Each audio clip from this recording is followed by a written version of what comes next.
नमस्कार दोस्तों, एक और धमाकेदार वीडियो में आपका स्वागत है। ये वीडियो मेडिटेशन की गलतियों के बारे में है। जैसा कि मैं कहता ना, ध्यान इस धरती की संजीवनी है और जो लोग ध्यान नहीं करते ना, वो बहुत बड़े खजाने के मालिक तो हैं, लेकिन कभी भी उन्होंने इस खजाने का इस्तेमाल नहीं किया। ध्यान करने से ना सिर्फ आपका माइंड वर्केबल बनता है, इसकी शक्तियाँ केंद्रित होती हैं, बल्कि जो भी आपकी इंटेलेक्ट है, जो भी आपका इंटेलिजेंस है, जो भी कंट्रोल ब्रेन का है, उसके स्वामी आप खुद बनते हैं। अदरवाइज आपका ब्रेन ही अपने नेगेटिव इमोशन के सहारे, इम्पल्स के सहारे आपको चलाता रहेगा और आप एक विक्टिम की तरह भगवान को, गॉड को या फिर अपने भाग्य को दोष देते रहेंगे। मित्रों, ध्यान एक आंतरिक स्नान की तरह है। जैसे शरीर का हम स्नान करते हैं, इससे शरीर की सफाई होती है, गंदगी हट जाती है, उसी तरह से ध्यान करने से हमारी आत्मा की, हमारे मन के जो जन्म जन्म के कचरे पड़े हुए हैं ना, उन सब की सफाई होती है। मित्रों, लेकिन बहुत सारे लोग मेरे से अक्सर ये सवाल पूछते हैं कि मेडिटेशन करने के बाद तो रिलैक्स्ड फील होना चाहिए, अच्छा लगना चाहिए, लेकिन मेरा ध्यान मुझे थकाता है, उससे मुझे और सिरदर्द होती है और उसके करने के बाद मैं और ज़्यादा ओवर थिंकिंग में चला जाता हूँ। दरअसल मैंने देखा कि 5 ऐसी गलतियाँ हैं जो ज़्यादातर लोग मेडिटेशन में करते हैं और इसी के कारण वो फ़ायदे के बजाय नुकसान को उठाते हैं। ये वीडियो आपके लिए बहुत इंपॉर्टेंट है, क्योंकि इसको अगर आप समझ गए ना, तो ध्यान की ना सिर्फ उन गलतियों को रोक पाएंगे, बल्कि ध्यान का पूरा फ़ायदा आप ले पाएंगे। पहला पॉइंट है नॉट डूइंग मेडिटेशन कंटिन्यूअसली और कंसिस्टेंटली। बहुत सारे लोग एक दिन ध्यान करते हैं, फिर अगले दिन ड्रिंक लेते हैं, परसों कुछ और काम करते हैं, फिर से उन्हें याद आ गया, नहीं, आध्यात्मिकता भी एक फैशन है, कैसे मैं लोगों को बताऊंगा कि मैं भी मेडिटेशन करता हूं, तो फिर से वो मेडिटेशन बैठ जाते हैं और ये मेडिटेशन उनका स्ट्रगल बन जाता है। मित्रों, हमारा माइंड एक हैबिट की तरह काम करता है।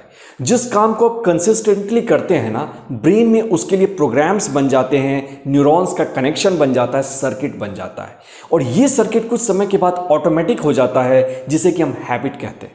मतलब उस काम को करना आसान हो जाता है। इसी को कंपाउंडिंग भी कहा गया है। जितने भी मशहूर संगीतकार हुए, लेखक हुए, उन सब की खासियत थी कि वो अपने डोमेन की प्रैक्टिस रोज करते थे। जब मशहूर गायक भीमसेन जोशी जी से पूछा गया कि आप जो रियाज करते हो, अगर कुछ दिन रियाज नहीं करोगे तो क्या होगा, उन्होंने बोला कुछ दिन मैं रियाज नहीं करूंगा तो मेरा ये परफॉर्मेंस दुनिया को नजर आने लगेगा। अगर मैं एक दिन रियाज ना करूं तो भी परफॉर्मेंस डाउन होगी, लेकिन वो सिर्फ मुझे समझ में आएगा। ये पावर होती है कंपाउंडिंग की। इसलिए भले आप 5 मिनट निकालें, 10 मिनट निकालें शुरुआत में, लेकिन आप मेडिटेशन की प्रैक्टिस कंटिन्यूअसली करें। जब आप रेगुलरली मेडिटेशन को टाइम देंगे ना, तो आपका ब्रेन भी तैयार हो जाएगा कि ये वो समय है कि फालतू की बकबक को चुप करना है और अपने ब्रेन को कॉन्सेंट्रेट करना है, हमें अंदर की यात्रा शुरू करनी है। दूसरी गलती जो लोग करते हैं वो है नो प्रिपरेशन। मैं एक बार मेडिकल का एग्ज़ाम दिया था जस्ट +2 के बाद। मेरी तैयारी अच्छी नहीं थी और उसका रिजल्ट ये आया कि मैं फेल हो गया। बहुत सारे लोगों ने कहा कि तुम फेल क्यों हो गए, मजाक उड़ाने के लिए। मैंने कहा, युद्ध का मैदान हो या फिर एग्ज़ाम हो, प्रिपरेशन बहुत ज़रूरी है। ठीक यही रूल मेडिटेशन के साथ भी है। मेडिटेशन के लिए भी आपको बहुत प्रिपरेशन करनी पड़ेगी। और क्या प्रिपरेशन करनी है, तो बहुत ही सिंपल है। सबसे पहला एक्सरसाइज या योगा। थोड़ी सी एक्सरसाइज आप रोज करें, क्योंकि इससे आपका शरीर फिट रहेगा, और जब आपका शरीर फिट रहेगा ना, तो एक स्वस्थ शरीर में ही एक स्वस्थ मन रहता है। वो मन आसानी से रिलैक्स हो जाएगा, उस मन के अंदर डर कम होगा, और ये ध्यान के लिए पहली शर्त है। दूसरी बात यह है कि आप आसन को स्थिर रखने की कोशिश करें, और तीसरा है डीप ब्रीदिंग की प्रैक्टिस करें। जब आप डीप ब्रीदिंग करते हैं ना, तो आप सिंपैथेटिक नर्वस सिस्टम, जो कि फियर क्रिएट करता है, आपको डराता है, वो शांत हो जाता है और वेगस नर्व एक्टिवेट हो जाता है। इससे भी आपके ब्रेन को एक मैसेज जाता है कि कुछ घबराने की बात नहीं है, सब कुछ ठीक ठाक चल रहा है, तुम आराम से बैठ सकते हो, इट्स ओके टू रिलैक्स, जो कि ध्यान के लिए बहुत ही जरूरी है। तीसरा पॉइंट है 10 मिनट का ध्यान और बाकी 24 घंटे अज्ञान। बहुत सारे लोग ये एक्सपेक्ट करते हैं ना कि मैं 10 या 5 मिनट का मेडिटेशन करूं और ये मेरे पूरे दिन को शांत रखे, मैं काम रहूं, कोई गुस्सा ना आए, लेकिन ऐसा नहीं है। अगर आप चाहते हो कि आपका 23 घंटा 50 मिनट अच्छा जाए, तो इसके लिए आपके 10 मिनट के ही ध्यान में वो क्वालिटी होनी चाहिए, वो गहराई होनी चाहिए, वो शांति होनी चाहिए। और ये तब पैदा होगा ना जबकि आप 23 घंटे 50 मिनट कुछ ऐसे काम करो जो कि आपकी आत्मा को शक्तिशाली बनाती हैं और आपकी ऊर्जा का ह्रास नहीं करती हैं। ठीक उसी तरह से जब आप ऑफिस जाते हैं, दिन भर आप तनाव में रहते हैं, स्ट्रेस में रहते हैं, इधर उधर की बातें करते हैं, छल प्रपंच, अप एंड डाउन की जो चूहे बिल्ली का शहमात का खेल है, उस तरह के खेल को खेलते रहते हैं, तो क्या होगा? आप अपनी एनर्जी को, जो आपकी जीवन ऊर्जा है, उसको लगातार नष्ट कर रहे हैं। और ये जीवन ऊर्जा ध्यान के लिए बहुत ज़रूरी है। इसलिए ज़रूरी ये है कि आप व्यर्थ की बातें ना करें। जिन बातों में आपके एडवाइस से कोई हल नहीं होने वाला, या जो लोग आपके एडवाइस को नहीं मांगते हैं, वहाँ शांत रहने की कोशिश करें, वहाँ रिलैक्स्ड रहने की कोशिश करें। देखें कि व्यर्थ के काम ना करें, जो काम है उस काम को ही गहराई से करें। और ये जो ईगो के गेम है ना, शहमात की, अप एंड डाउन की, चमचागिरी की, इधर उधर की बातें, दूसरे की शिकायत, इन सब बातों से जितना ज़्यादा हो सके उतना ज़्यादा दूर रहने की कोशिश करें। जब आप ऐसा करेंगे तो आपके अंदर सेल्फ लव भी पैदा होगा। और प्रेम बहुत बड़ी ताकत है ध्यान को गहरा करने की। ये जब 23 घंटे 50 मिनट आप तैयारी करते हैं इनफैक्ट मेडिटेशन की, तो ये 10 मिनट के या 15 मिनट के आपके ध्यान को गहराई देता है, उसमें स्थिरता लाता है। और ये स्थिरता फिर वो ऊर्जा पैदा करेगा, आंतरिक ऊर्जा, जिससे कि आपका पूरा का पूरा दिन शांत रहेगा, अच्छा रहेगा, एम्पावर्ड रहेगा। चौथा पॉइंट है ध्यान कुछ पाने की इच्छा से करना। मित्रों, अगर आपको हमारा चैनल पसंद आता है तो इसे सब्सक्राइब करें। और अगर आप हमारे लाइव वर्कशॉप्स को अटेंड करना चाहते हैं क्वांटम फिजिक्स, मैकेनिक्स, मेडिटेशन पे, तो ग्रुप में लिंक है, उसे ज्वाइन करके आप हमारे व्हाट्सएप ग्रुप की कम्युनिटी को भी ज्वाइन कर सकते हैं। हमारा ईगो एक मगरमच्छ की तरह है। आपने वो फिल्म देखी है?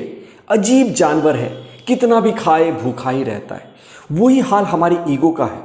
हमारा ईगो हमें लगातार ये फील कराता रहता है ना कि तुम इनकम्प्लीट हो, तुम अधूरे हो, तुम खोखले हो, तुम्हारी कोई वजूद नहीं है, तुम्हें और पैसा पाना चाहिए, और शक्तिशाली बनना चाहिए, और धन कलेक्ट करना चाहिए, और होड़ में पड़ना चाहिए, रेस में पड़े रहना चाहिए, हमेशा दौड़ते रहना चाहिए।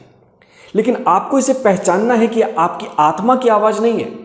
आत्मा तो ठहरना चाहती है, शांत होना चाहती है, रिलैक्स होना चाहती है, अंदर जाना चाहती है। लेकिन ईगो आपको बाहर भगाता रहता है, दौड़ाता रहता है, परेशान करता रहता है। ज़्यादातर लोगों का ध्यान भी कुछ पाने की इच्छा है। स्ट्रेस को कम करना है, पैसे वाला बन जाना है, ये करना है, वो करना है। इसी तरह से ध्यान के दौरान भी उनका मन हमेशा चलता रहता है, एक्टिव रहता है कि मुझे वो मिला कि नहीं, क्या मैं अपने रिजल्ट के करीब पहुंच रहा हूं कि नहीं। इस तरह से उनका अहंकार लगातार मजबूत होता रहता है, कम नहीं होता। लेकिन जब हम ये समझें, ध्यान तो खोने का नाम है, ध्यान बाहर की यात्रा को अच्छे से करने का नाम नहीं, ध्यान तो अंदर की यात्रा करने का नाम है, ध्यान तो मिट जाने का नाम है। शायद इसीलिए बुद्ध से किसी ने पूछा कि ध्यान से तुमने क्या पाया, तो उन्होंने कहा पाया तो कुछ नहीं, लेकिन मैंने अपने गुस्से को, फ्रस्ट्रेशन को, जितनी नकारात्मकता है उसको खो दिया। इसलिए जब भी आप ध्यान में बैठे तो बिल्कुल आशा को छोड़ के बैठे, सारे एक्सपेक्टेशन को तोड़ के बैठे। ये समझें कि ये मेरा टाइम है दुनिया से कटने का और अपने अंदर की यात्रा को देखने का, अंदर क्या खूबसूरती है, क्या अव्यवस्था है, उस पर काम करने का ट्राई करिए। और पांचवा पॉइंट जो कि बहुत बड़ी मिस्टेक है, ध्यान से समझिएगा, रिपीटिशन ऑफ द एक्सपीरियंस।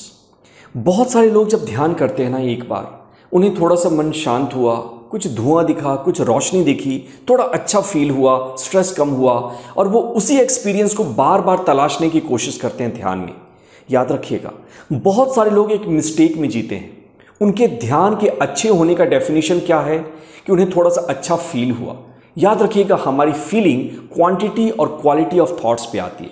जिस समय में हमारे विचारों की क्वांटिटी थोड़ी कम है और क्वालिटी थोड़ी सी अच्छी है, उस समय हमें एक अच्छा फील होता है, कॉन्फिडेंस की फीलिंग आती है और हम समझते हैं कि हमने ध्यान अच्छा किया। नहीं, और जिस समय क्वांटिटी ज़्यादा हुई, ओवर थिंकिंग हुई और क्वालिटी कम हो गई, विचारों की नेगेटिव हो गए विचार, तो आपको अच्छा फील नहीं होता, थोड़ा डर की फीलिंग आती है, आप कहते हैं ध्यान खराब हो गया।